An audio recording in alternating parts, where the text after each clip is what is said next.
लोगन के इच्छा के पूर्ति कैलू ए माई। इहो दासी इहो बिटिया समा हेलो हेलो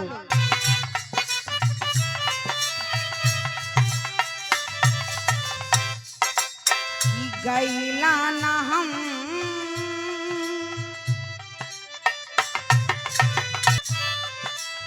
कि गैला ना हम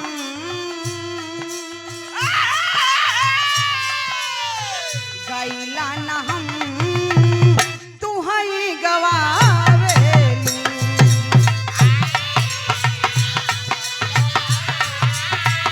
तू हई गवावेलू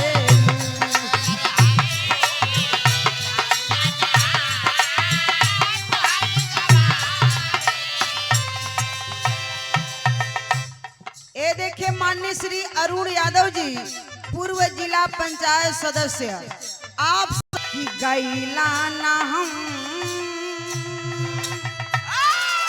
अरे गैला ना हम तू हई गवावेलू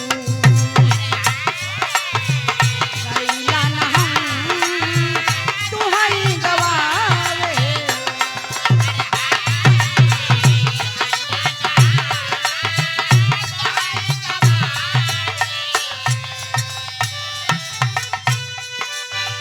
भैली दीवानी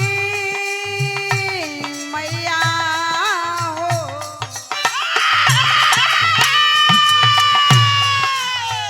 भैली दीवानी हे महारानी। हाँ क्या बात है बहुत अच्छे।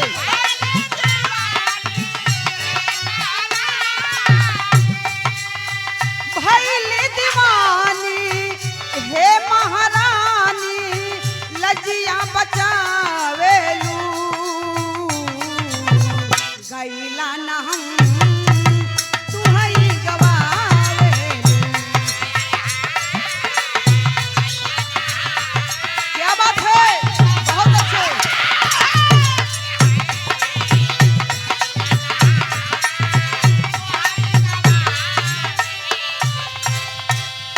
पहले बंद में बिटिया कहती है कि मैया ई साज बाज आवाज बाबू भैया के बीच में खड़ा होके कुछ कहवावत ताड़ू गवावत ताड़ू ए मैया ई आपका देन है।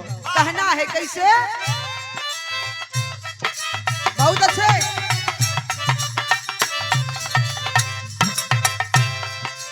तोहरी चरण के आशय मैया तोहरे आधार बा। ओहो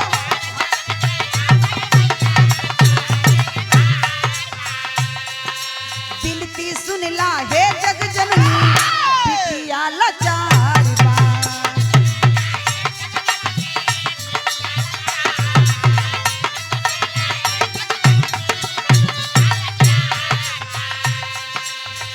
बीड़ा के तार झन कावेलू मायारिया।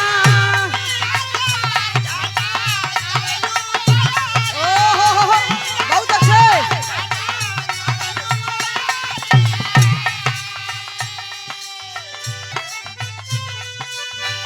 बीड़ा के तार झन कावेलू मायारिया।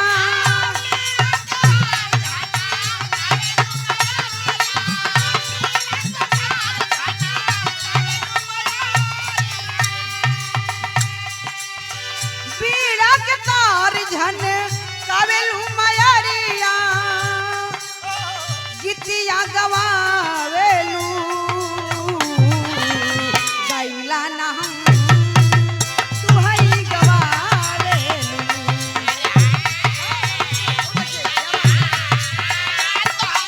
अरे दिया बहादुर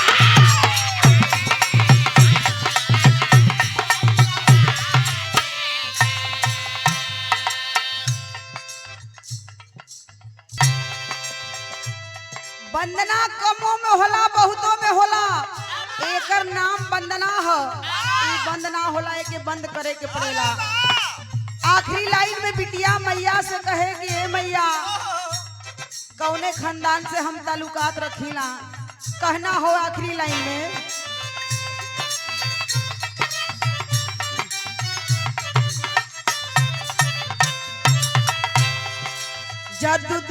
के ए मोरी मैया स्वर्गे बोलवलू।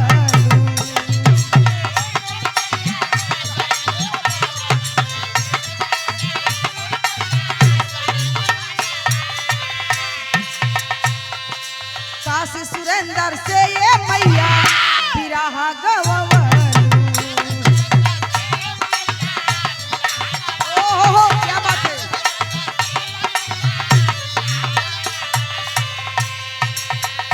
अरडी के से बिरहा मैया हो। अरडी के से बिरहाली खावेलू मयरिया। अरे हाई करिश्मा करावेलू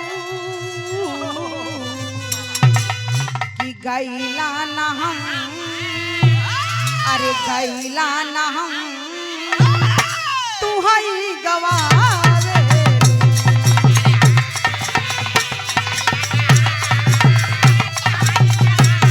जय हो जय हो जय हो। क्या बात है।